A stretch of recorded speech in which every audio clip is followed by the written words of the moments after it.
반갑습니다. 오늘은 호세아 12장 말씀을 나누도록 할게요. 1절 말씀입니다. 에브라임은 바람을 먹으며 동풍을 따라가서 종일토록 거짓과 포악을 더하여 아수르와 계약을 맺고 기름을 애굽에 보내도다. 헛된 바람을 잡지 말라라는 제목으로 말씀을 나눌게요. 12장에서도 일곱 번째 설교가 지속되고 있습니다. 이스라엘이 의지하는 인간적인 계책을 계속 지적을 하고 있죠. 이스라엘은 본래 목자 대신 하나님의 인도 아래서 푸른 초장에서 꿀을 먹어야 했지만 그들의 허영심은 바람을 먹으며 동풍을 따라가겠다라고 표현하고 있습니다. 1절 우리가 읽은 말씀이죠. 바람, 헛되고 공허하잖아요. 사실 바람은 실체가 없잖아요. 그죠? 고기압이 저기압으로 흐르면서 생겨나는 것이든 어디서 와서 어디로 가는지 우리의 눈에 보이는 것도 아니고 단지 나무가 흔들리면 아 바람이 부는구나. 내 몸이 시원하면 아 바람이 부는구나. 우리는 말을 할 뿐이죠. 바람을 아무리 먹어도 배가 찰까요? 그죠? 음식을 먹어야 배가 차는 거지. 아라비아 광야의 뜨거운 동풍은 성경에서 되게 파괴적인 힘을 가진 아주 부정적인 의미로 많이 쓰이거든요. 욥기에 보면 집을 날려버리고 시편에 보면 바다의 배들을 깨뜨리고 예레미야 선지자의 이야기를 들어보면 전쟁터처럼 황폐하게 만들고 또다시 욥기 15장에 가보면 동풍을 가슴에 품는 자는 허황되어 스스로 멸망을 자초하는 자다. 라는 의미로 욥기에서 표현되어지고 있죠.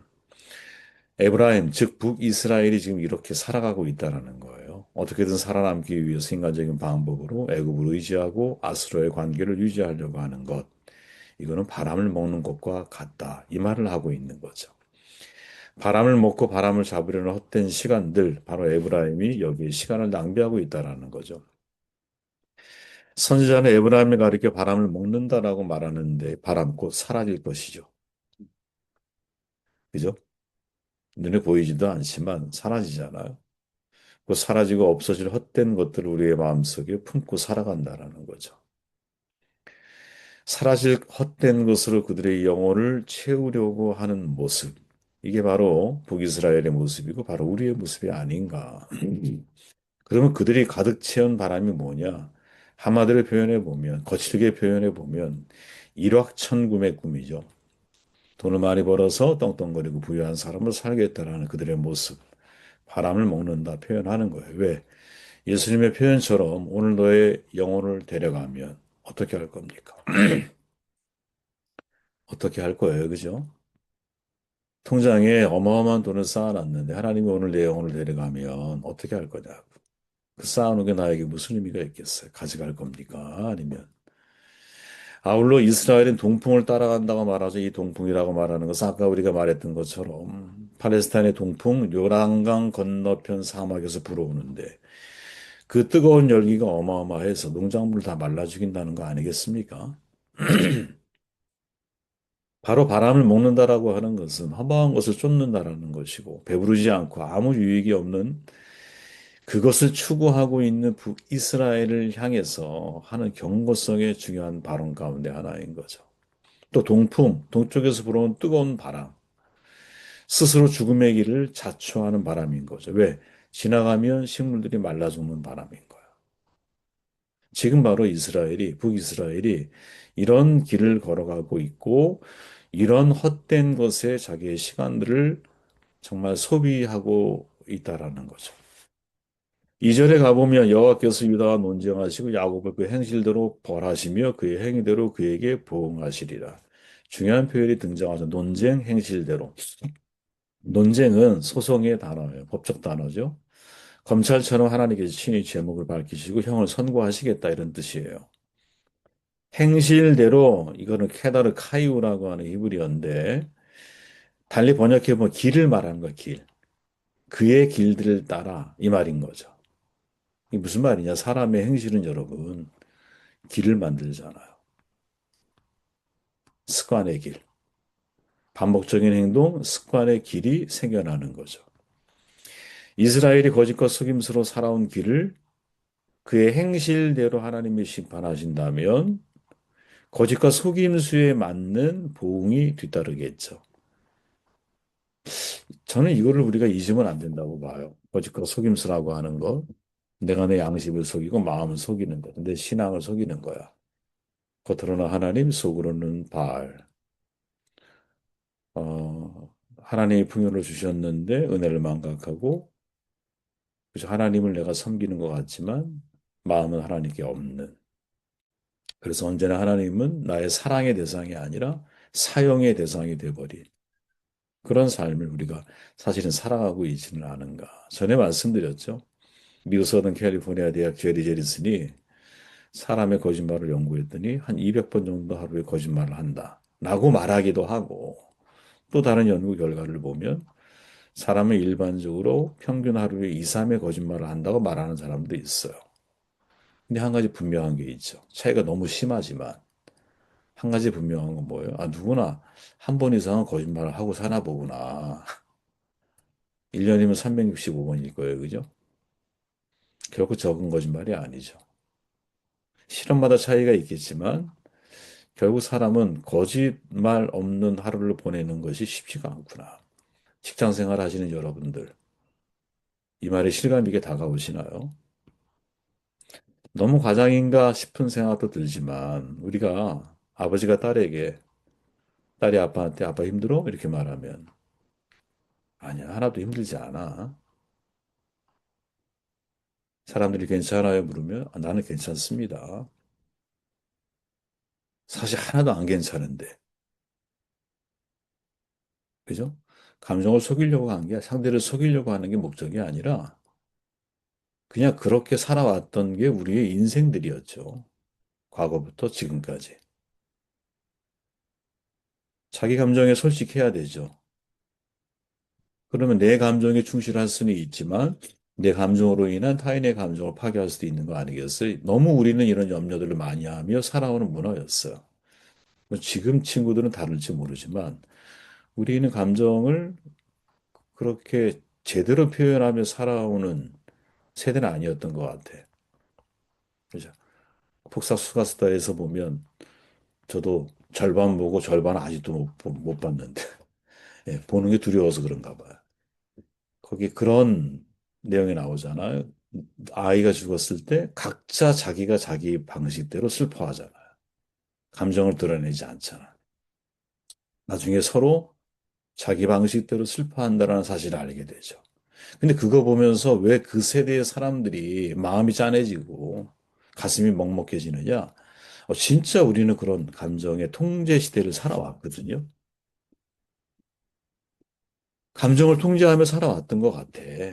그런데 문제는 뭐냐? 이 사소해 보이는 거짓말이 차곡차곡 쌓여가면 실은 우리의 인격을 병들게 할 수도 있고 망칠 수도 있다라는 거예요. 제가 누누이 말씀드리지만 큰 거짓말, 아, 그래, 할 수 있어. 그런데 작은 거짓말, 물론 이게 의도된 거짓말 말하는 거예요. 지금 이거는 감정적으로 나는 괜찮아. 이런 표현이 아니라 아주 사소하게 하는 거짓말들이 있어요. 사람들을 보면.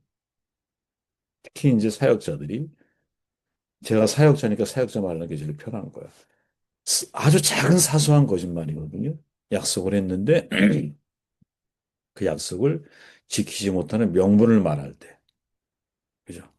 여러 가지 사소한 거짓말들이 있어. 근데 그 거짓말은 여러분, 그 사람의 인격을 만들거든요. 저는 그게 무서운 것 같아요. 지금 북이스라엘이 문제가 뭐냐? 큰 거짓말이 아니에요, 이 사람들은. 여러분, 북이스라엘 처음부터 마지막까지 악한 왕이었잖아. 200년 역사 속에서 선한 왕이 없었어. 처음부터 마지막까지 우상 숭배의 지속 기간이었어. 그런데 왜 하나님이 200년을 살게 내버려 두셨느냐? 내버려 두신 게 아니죠. 자기 스스로 자멸의 길에 빠질 때까지 걸린 시간이 200년인 거지. 그죠? 그거는 하나님 족장과의 언약의 약속이 있었기 때문이잖아요. 그죠? 그런데 그 속에서 그들에게 변함없이 보이는 게 뭐냐? 작은 거짓말들에 아주 겹겹이 쌓여 있는 삶의 모습이거든. 우리가 이런 사람이 아니야. 돌아봐야 되지 않겠나. 자, 전도서에서 솔로몬은 이스라엘 왕이 되어 자기의 모든 능력을 다해 하늘 아래서 벌어지는 모든 일을 연구하고 살펴보았다고 말하죠. 전도자의 고백이에요. 이스라엘의 왕이 되어 마음을 다하며 지혜를 써서 하늘 아래 행하는 모든 일을 연구하여 살폈다. 이렇게 말하죠. 그랬더니 인생의 본질이 뭐냐? 고통이구나. 이는 괴로운 것이니 하나님이 인생들에게 주사 수고하게 하신 것이라. 놀라운 깨달음이죠.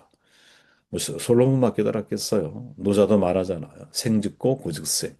Life is pain이라는 거죠. 삶은 고통이다. 석가모니도 말하죠. 존재한다라는 것 곧 괴로움이다. 미국의 정신의학자, 제가 좋아하는 분이지만 동시에 신학자거든요. 스카펙 박사가 삶은 고해다라고 말하죠. 아직도 가야 할 길에서 삶은 고해다. 역설적이지만 이거를 깨닫고 살아가는 사람은 인생이 좀 덜 힘들어요. 근데 이것을 깨닫지 못하고 살아가면 인생은 더 힘들죠. 왜? 대비가 안 되니까. 내 인생은 고해야. 사랑은 불편함을 감수하는 거야. 사랑은 원래 고통이 그 속에 포함되어 있는 거예요. 이렇게 이해하고 세상을 바라보면 좀 괜찮아요. 아, 세상은 원래 그런 거지. 이 속에서 나는 어떤 삶을 선택하며 걸어가야지. 이렇게 생각하면 참 좋은데, 이게 준비가 안 되면 쉽지가 않은 거죠. 자, 내가 해 아래서 행하는 모든 일을 보았다.